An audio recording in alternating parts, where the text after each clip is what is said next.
बढ़ते हुए आपको बताएंगे कि अमेरिका ईरानी पावर प्लांट्स को निशाना बनाए तो बाबुल मंदब बंद कर दें। तेहरान ने यमन के हौसियों को पैगाम पहुंचा दिया।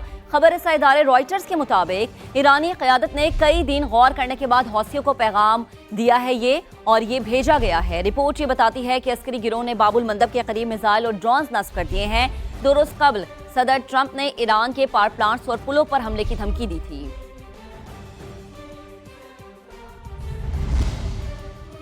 ईरान ने यमन के हौसियों को पैगाम पहुंचा दिया। खबर रसा इदारे रॉयटर्स के मुताबिक ईरानी क़यादत ने कई दिन गौर करने के बाद हौसियों को पैगाम दिया है ये भेजा गया है। रिपोर्ट ये बताती है कि अस्करी गिरोह ने बाबुल मंदब के करीब मिसाइल और ड्रोन्स नस्ब कर दिए हैं। 2 रोज कबल सदर ट्रंप ने ईरान के पावर प्लांट्स और पुलों पर हमले की धमकी दी थी।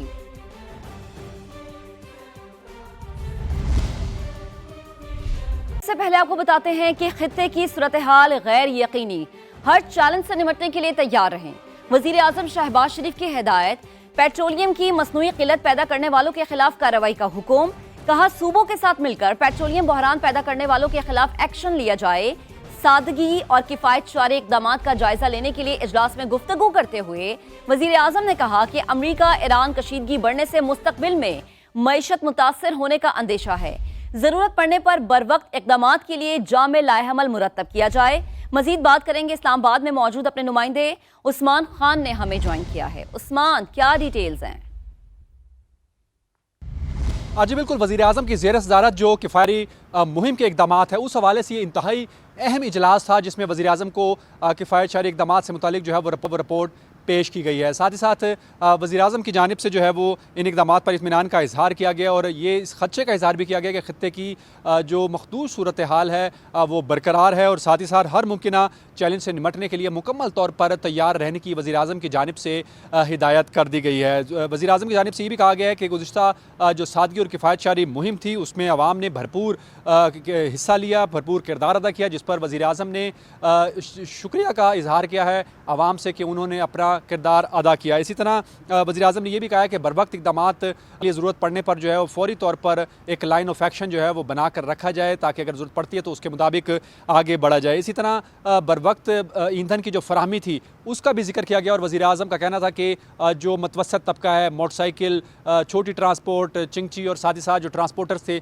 उनको भी हुकूमत की जानिब से जो है वो सहूलत फराहम की गई थी। इसी तरह हुकूमती सब्सिडी के नतीजे में जो कीमतों में इजाफा था उसको भी असरात को काबू में रखने के लिए कंट्रोल किया गया और सूबाई हुकूमतों से मिलकर जो तेल की मसनूई किल्लत पैदा करने वाले और ज़ख़ीरा अंदोज़ों के ख़िलाफ़ जो है वो कार्रवाइयाँ की गई हैं और इस कार्रवाइयों के सिलसिले को वज़ीर आज़म की जानिब से जारी रखने की हिदायत भी की गई है। National coordination and management council का इजलास, पेट्रोलियम मसनूआत की दस्तयाबी का जायजा। ओगरा ने कीमतों में इजाफे के पेश नज़र ज़ख़ीरा अंदोज़ी के खदशात की निशानदही कर दी है। NCMC के मुताबिक फ़रोख्त में गैर मामूली इजाफे से सप्लाई से मुतालिक खदशात पैदा हुए। मजीद बात कर लेते हैं अपने नुमाइंदे ज़हीर अली खान से। ज़हीर, बताएगा तफसीलात। देखें, ये आला सतह इजलास था जिसमें ओगरा, वजारत पेट्रोलियम और दीगर जो स्टेक होल्डर हैं उनकी जानिब से ब्रीफिंग दी गई और ये कहा गया कि इस वक्त पाकिस्तान में जो पेट्रोलियम मसनूआत के ज़खायर हैं वो वाफिर मिक़दार में मौजूद हैं। ताहम ओगरा की जानिब से इन खदशात का इज़हार किया गया कि जो तलब में इजाफा है उसकी वजह से स्मगलिंग या ज़ख़ीरा अंदोज़ी का खतरा है और फ़रोख्त में गैर मामूली इजाफे से सप्लाई से मुताल्लिक खदशात पैदा हो गए हैं। ओगरा कीमतों में इजाफे के पेश नज़र ज़ख़ीरा अंदोज़ी के खदशात की निशानदेही की NCME की जानिब से ओगरा की ज़ख़ीरा अंदोज़ी के खिलाफ मुअस्सर कार्रवाई और इन्फोर्समेंट यकीनी बनाने की हिदायत की गई और कौंसिल ने सूबाई हुकूमतों को ज़ख़ीरा अंदोज़ी रोकने के लिए बिला तात्तुल फराहमी यकीनी बनाने की हिदायत की। NCMC की तमाम जो इदारे हैं उनका मुसलसल बिला ठीक है ज़हीर, आप हमें अपडेट कर रहे थे, आपका बेहद शुक्रिया। एक और अहम मामले की बात करते हैं। इदारों की सख्त निगरानी पर यूरोप जाने के ख्वाहिशमंद पाकिस्तानियों ने डंकी लगाने के लिए नए रूट्स निकाल लिए हैं। FI का हालिया केसेस में तहकीकात के दौरान इंकशाफ, नौजवान अब मलेशिया, उज़्बेकिस्तान, मोरितानिया और सेनेगाल से होकर यूरोप में दाखिले की कोशिश करते हैं। मजीद बात करेंगे अपने नुमाइंदे कमरुल मुनव्वर ने हमें इस्लामाबाद से ज्वाइन किया है। कमर, अपडेट कीजिएगा, क्या तफसीलात है?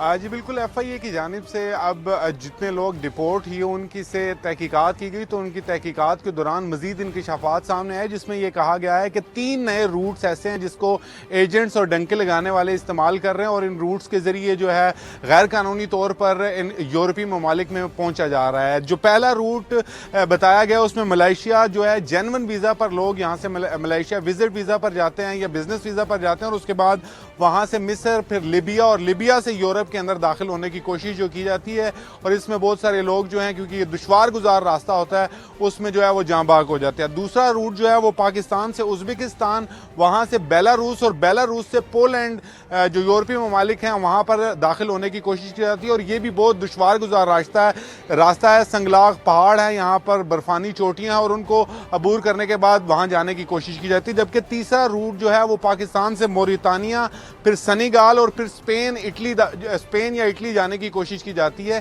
اس حوالے سے اب جو لوگ وہاں سے ڈپورٹ ہوئے ایف آئی اے کے جو اینٹی ہیومن سمگلنگ سرکل ہے انہوں نے ان سے تحقیقات کی تو یہ روٹ جو ہے وہ سامنے آیا جو ایجنٹس نے اس کو تیار کیا. اسی وجہ سے اس کو کاؤنٹر کرنے کے لیے پروفائلنگ کا عمل جو ہے وہ شروع کیا گیا کہ مختلف ایئرپورٹس کے اوپر جو لوگ یہاں سے وزٹ ویزا بزنس ویزا یا اسٹوڈنٹ ویزا پر بھی جا رہے ہوتے ہیں تو ان کی پروفائلنگ کی جاتی ہے. ان کے موبائلز کو چیک کیا جاتا ہے کہ کیا ان کے ساتھ کوئی ایجنٹس رابطے میں تو نہیں ہے اور ان کی ڈنکی لگانے کا کوئی امکانات جو نہیں ہے. اسی وجہ سے یہاں پر موجود جو مختلف ایئرپورٹس پر لوگ ہوتے ہیں ان کو روک لیا جاتا ہے تاکہ ان کے ڈنکی لگانے کے چانسز جو ہے وہ کم ہو سکیں. مختلف ممالک کی جانب سے بھی پاکستان کو اس حوالے سے شکایات آئی تھی. کچھ عرصہ پہلے لیبیا کی جانب سے اسپیشل چارٹرڈ کے ذریعے جو ہے 175 پاکستانیوں کو پاکستان واپس بھیجا گیا تھا. وہ تمام لوگ بھی جو تھے یہی مختلف روٹس استعمال کر کے وہاں پر پہنچے تھے اور اس کے بعد جب ان سے تحقیقات کی گئی تو وہ ڈنکی لگانے کے لیے وہاں پر پہنچے تھے تاکہ وہ کسی یورپی ملک پہنچ سکے اور لیبیا سے ان کو واپس ڈیپورٹ کر دیا گیا تھا. یہ تمام تحقیقات ان ڈیپورٹ کیے گئے 175 پاکستانیوں سے کی گئی تو انہوں نے یہ 3 روٹس جو ہیں وہ بتائے. اب ان کے جو ایجنٹس ہیں ان کے خلاف کارروائیاں کرنے کی کوشش کی جا رہی ہے کہ جو ایجنٹس یہاں پر موجود ہیں اور جو ان کے ہینڈلرز مختلف ممالک جس طرح سنیگال ملیشیا مصر کے اندر ان کے جو لوگ ہیں ان کو بھی گرفتار کیا جائے اور ان کے خلاف مختلف ممالک کو دفتر خارجہ کے تحت کے ذریعے لکھا بھی جائے گا کہ یہ لوگ جو ہیں اس دھندے میں ملوث ہیں اور ان کی گرفتاریاں جو ہیں عمل میں لائی جا سکے تاکہ یہ غیر قانونی جو ترسیل ہے اس کو روکا جا سکے. ٹھیک ہے قمر, آپ ہمیں تفصیلاً آگاہ کر رہے تھے, آپ کا بے حد شکریہ. آگے بڑھتے ہیں. میرپور خاص میں گھر سے 18 سال کی لڑکی کی لاش ملی ہے. اہل محلہ کی اطلاع پر پولیس نے لاش تحویل میں لے لی ہے. اہل خانہ کا پوسٹ مارٹم کرانے سے صاف انکار. مزاحمت پر 2 بھائیوں سمیت 6 افراد زیر حراست. پولیس کے مطابق لڑکی کے جسم پر بدترین تشدد کے نشانات ملے ہیں. ایس ایس پی سہانی عزیز کے مطابق لڑکی کے جسم پر زخم پائے گئے ہیں. مزید تفصیلات حاصل کریں گے اپنے نمائندے بلال محمود نے ہمیں جوائن کیا ہے. بلال بتائے گا تفصیل. جی بالکل, یہ میرپور خاص کا علاقہ کریم ٹاؤن ہے جہاں گھر سے پراسرار حالت کے اندر 18 سالہ بچی کی ایک لاش ملی جس پر اہل مولا نے پولیس کو شکایت کی اور پولیس نے لاش تحویل میں لی اور پوسٹ مارٹم کے لیے سول اسپتال منتقل کی. لیکن ورثہ کی جانب سے پوسٹ مارٹم سے انکار کرتے ہوئے مزاحمت کی گئی پولیس سے. لیکن پولیس کی جانب سے جو ہے وہ اپنی نگرانی کے اندر بچی کا پوسٹ مارٹم کروایا گیا اور جو سرکاری کام کے اندر مداخلت کرنے والے ہیں ان میں سے 6 افراد کو جو ہے وہ اپنی تحویل میں لیا گیا. جبکہ اس موقع پر ہماری ایس ایس پی سوائی عزیز سے بات ہوئی تو سوائی عزیز کے مطابق ان کی جانب سے فورینزک ٹیم کے ہمراہ جو ہے وہ بچی کے گھر کا دورہ کیا گیا ہے اور کرائم سین کو وزٹ کیا گیا ہے. ورثہ سے بیانات لیے گئے ہیں. جبکہ اس کے ساتھ ساتھ جو بچی ہے ابتدائی جو ڈاکٹر سے بات ہوئی ہے پولیس کی اس کے مطابق بچی کے جسم کے اوپر جو ہے وہ جو زخم ہے وہ پائے گئے ہیں. اب وہ زخم کس نوعیت کے ہیں وہ پوسٹ مارٹم کی جو ابتدائی رپورٹ ہے اس کے آنے کے بعد جو ہے وہ واضح ہوگا کہ وہ کس نوعیت کے زخم ہے. جبکہ اس وقت تفتیش چل رہی ہے. اس موقع پر آئی جی سندھ کی جانب سے بھی جو ہے وہ واقعے کا نوٹس لیا گیا اور ڈی آئی جی میرپور خاص سے مکمل طور پر رپورٹ طلب کی گئی ہے. جی ٹھیک ہے, آپ کا بے حد شکریہ. تو آپ کو اپڈیٹ کر رہے ہیں. انتہائی اہم خبر موصول ہو رہی ہے. میرپور خاص میں گھر سے 18 سال کی لڑکی کی لاش ملی ہے. اہل محلہ کی اطلاع پر پولیس نے لاش تحویل میں لے لی. اہل خانہ کا پوسٹ مارٹم کرانے سے انکار. مزاحمت پر 2 بھائیوں سمیت 6 افراد زیر حراست. اور پولیس کے مطابق لڑکی کے جسم پر بدترین تشدد کے نشانات ملے ہیں. ایس ایس پی کا کیا کہنا تھا آپ کو سنوا دیتے ہیں. پولیس کو پتہ چلا کہ کافی مسٹیریس سرکمسٹانسز میں بچی کی ڈیتھ ہوئی ہے تو ہمارا فرض ہے کہ ہم اسے ہر اینگل سے انویسٹیگیٹ کریں. ابھی تک ہمیں پوسٹ مارٹم رپورٹ موصول نہیں ہوئی ہے. جیسے وہ موصول ہوگی تو اس کے بعد پھر فردر انویسٹیگیٹ ہوگی. یہ بات ہے کہ اس کو چوٹوں کے نشان ہیں اس کی باڈی پر लेकिन वो किस नौयत के हैं, क्या उन चोटों की निशानात की वजह से डेथ हुई है या फिर कोई और रीज़न से, उन सारे पहलुओं के ऊपर हम इन्वेस्टिगेशन करें। जो इनिशियल इंटरोगेशन है उसके लिए कुछ लोग हैं सस्पेक्ट्स जिनसे इंटरोगेशन चल रही है, लेकिन अभी FIR नहीं हुई। आगे बढ़ते हैं। मुल्तान में मुबैना ज्यादती का मुकदमा दर्ज करने पर ताखीर पर मुतासरा खातून की खुदकुशी का वाकया। RPO ने DSP न्यू मुल्तान को मुअत्तल कर दिया है। गफलत बरतने वाले पुलिस एहलकारों के खिलाफ मुकदमा दर्ज करके गिरफ्तार कर लिया गया, जबकि दूसरी जानिब पुलिस पेटी भाइयों को बचाने के लिए मैदान में आ गई है। मौक़िफ़ जारी किया है कि इब्तदाई तहकीकात में खुदकुशी की वजह मुकदमा दर्ज ना होना साबित नहीं हुई, ज़ाती और घरेलू मामलात सामने आए हैं। मामला क्या है जानेंगे अपने नुमाइंदे मुकर्रम खान ने हमें ज्वाइन किया। मुकर्रम, इस मामले की क्या हकीकत है? जी बिल्कुल, मुल्तान में मुबैना ज्यादती का मुकदमा दर्ज करने में ताखीर पर मुतासरा खातून की खुदकुशी का वाकया है, जिस पर RPO जो हैं उस्मान अकरम गोंदल ने नोटिस लिया है, जिस पर जो है DSP न्यू मुल्तान को मुअत्तल कर दी है। गफलत बरतने वाले पुलिस एहलकारों के खिलाफ भी मुकदमा दर्ज किया गया है, जिसमें SHO अजीम जुल्फकार, सब इंस्पेक्टर वसीम अब्बास, मुहर्रर नईम के खिलाफ भी जो है मुकदमा दर्ज कर लिया गया। गफलत के इल्जाम में नामजद तीनों पुलिस एहलकारों को गिरफ्तार कर लिया गया। ठीक है, आप हमें अपडेट कर रहे थे मुकर्रम, आपका बेहद शुक्रिया।